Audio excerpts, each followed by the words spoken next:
네, 여러분 안녕하십니까? 오늘은 부산시 위원회 관련 뉴스를 집중 보도하겠습니다.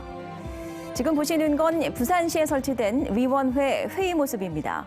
부산시에는 이런 위원회가 200개가 넘게 있는데요. 위원회는 시책과 시정을 평가 자문하고 심의 의결하는 역할을 합니다. 공무원인 당연직과 민간 위촉직으로 구성돼 있습니다. 그런데 이처럼 시정을 감시하는 관련 위원회 소속 민간 위원들에게 부산시가 정책 연구 용역을 발주해서 이를 몰아준 사실이 확인됐습니다. 민간 위원들이 직접 정책 용역을 수행하고 또 이를 스스로 평가 심의하는 부적절한 상황이 벌어지고 있는 겁니다. 이른바 선수와 심판이 같은 이런 황당한 일에 3년여간 60억 원의 예산이 쓰였습니다. 먼저 조수환 기자의 보도 보시겠습니다. 100년 전 지어진 청자빌딩입니다. 옛 한성은행 부산지점 건물입니다. 4년 전 부산시가 사들여 근대건조물로 지정했습니다. 이때 작성된 청자빌딩 조사 및 진단 용역 보고서입니다.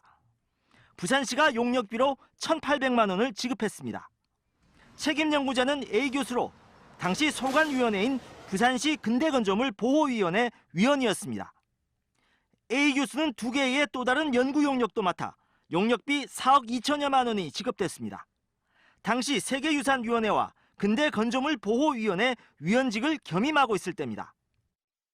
그러니까 용역 결과를 심의평가하는 소관위원회 위원이 직접 용역을 수행하고 이를 스스로 평가하는 황당한 상황이 벌어진 겁니다. 시내버스 제도 혁신 연구 용역도 비슷한 경우입니다. 용역 기간 넉 달에 6,700만 원이 지급됐습니다. 그런데 책임 연구자가 소관위원회인 교통혁신위원회 민간위원입니다. 이후 이 용역 결과를 평가한 쪽도 같은 위원회에 소속된 동료 위원들입니다.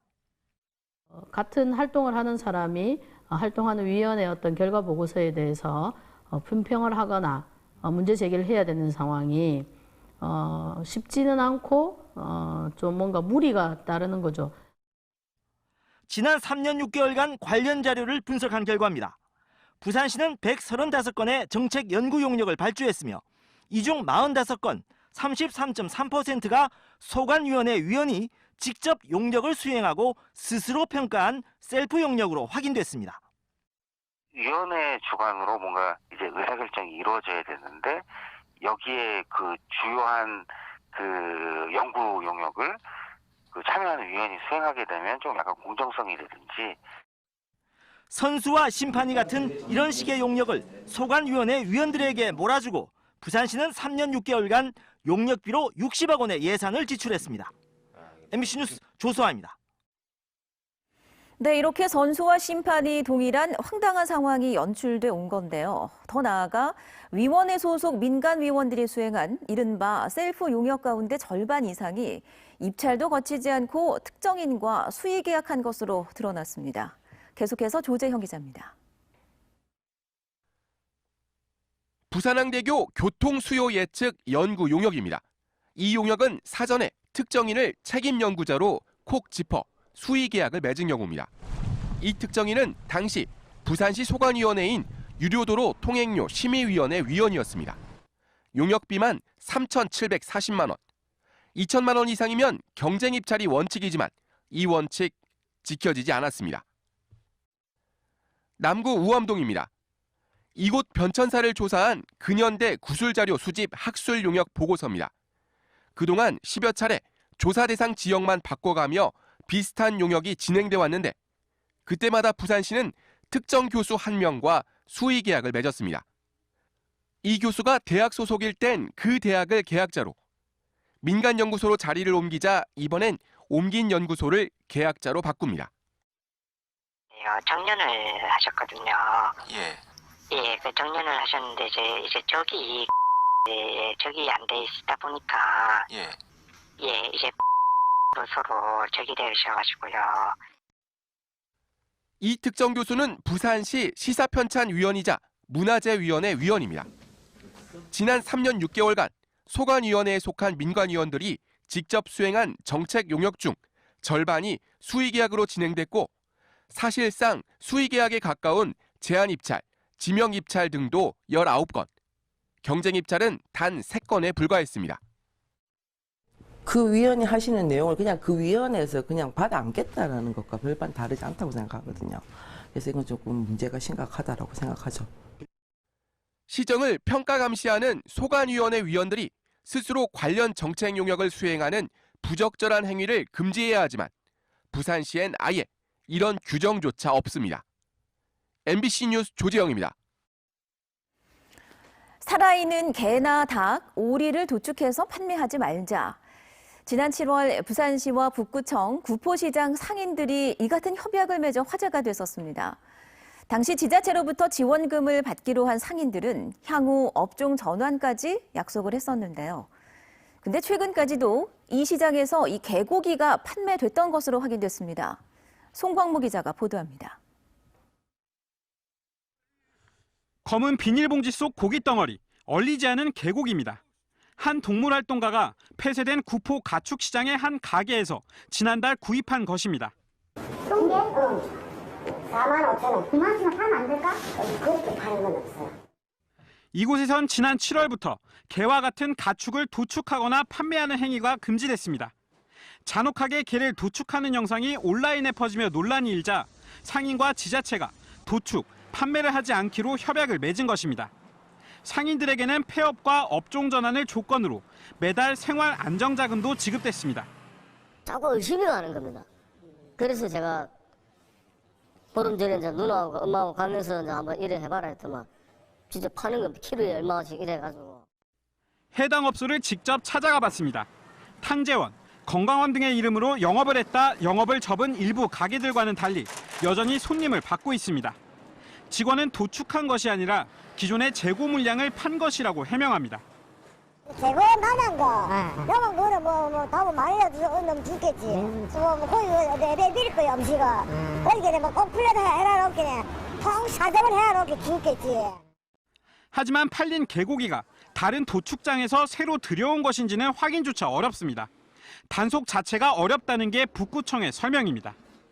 살아있는 가축의 도축 판매업 부분에 있어서는 수시로 언제든지 확인을 해서 조치할 수 있는 부분인데 유통 과정에서까지는 저희가 한계가 있는 것으로.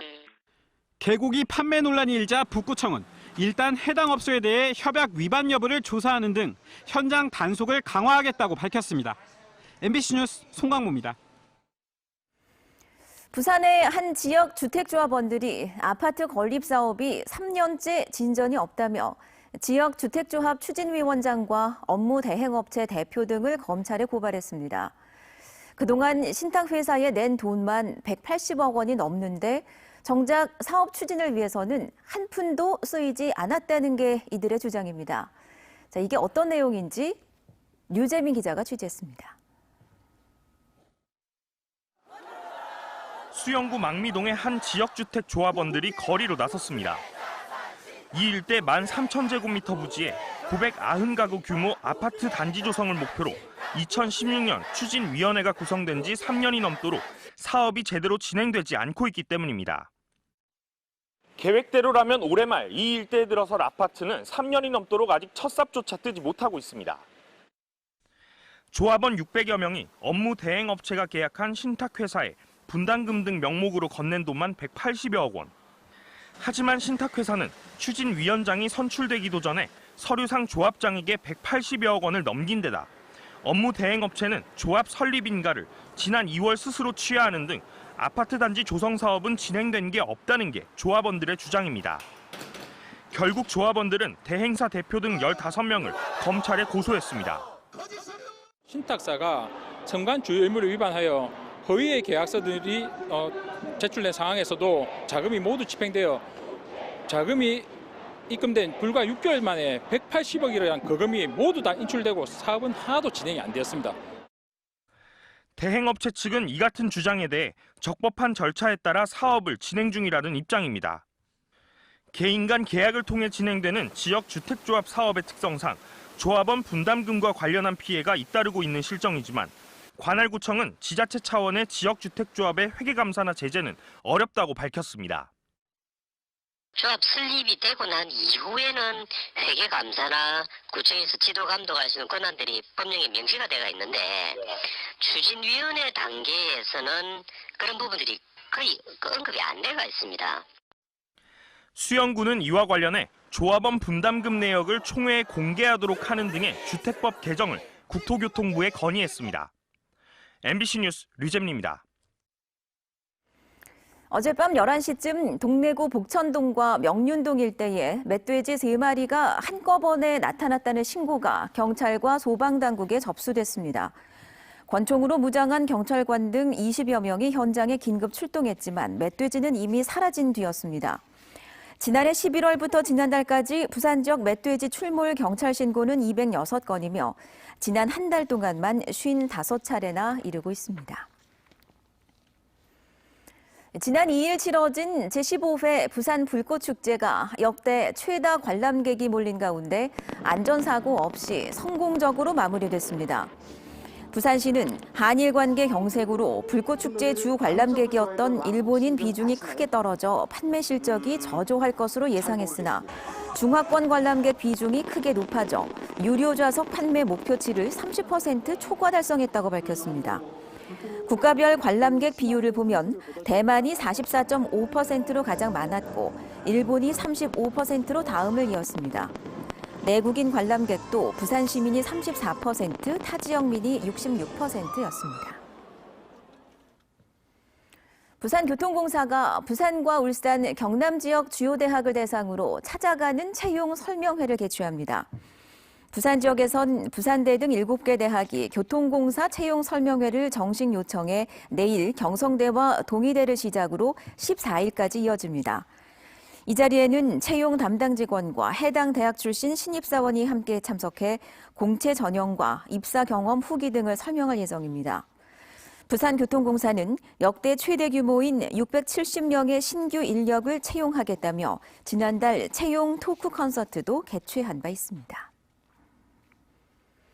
퇴근 후 문상길에 양복 차림으로 터널안 화재를 진압한 소방관들이 특별 승급됩니다.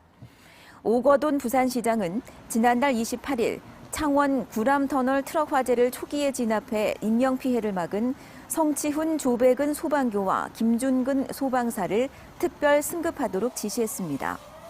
지난해 소방공무원 특별 승급제도가 새로 만들어진 뒤 부산시 소방공무원이 특별 승급된 것은 이번이 처음입니다. 부산시가 백스코 일대를 해운대 국제회의 복합지구로 지정하는 방안을 추진합니다. 지구 대상 지역은 센텀시티 백스코부터 누리마루 에이펙하우스를 거쳐 해운대 특급 호텔 구간까지로 239만 제곱미터 면적의 호텔 10개, 공연장 3개, 쇼핑시설 4개가 집적돼 있습니다. 부산시는 다음 달 문화체육관광부에 국제회의 복합지구 지정을 신청할 예정이며 문체부가 내년 3월쯤 현장 실사 등을 거쳐 지구 지정을 최종 결정하게 됩니다. 국제회의 복합지구로 지정되면 개발 부담금 등 5개 법정 부담금 감면 혜택은 물론 관광진흥개발기금 지원도 받게 됩니다.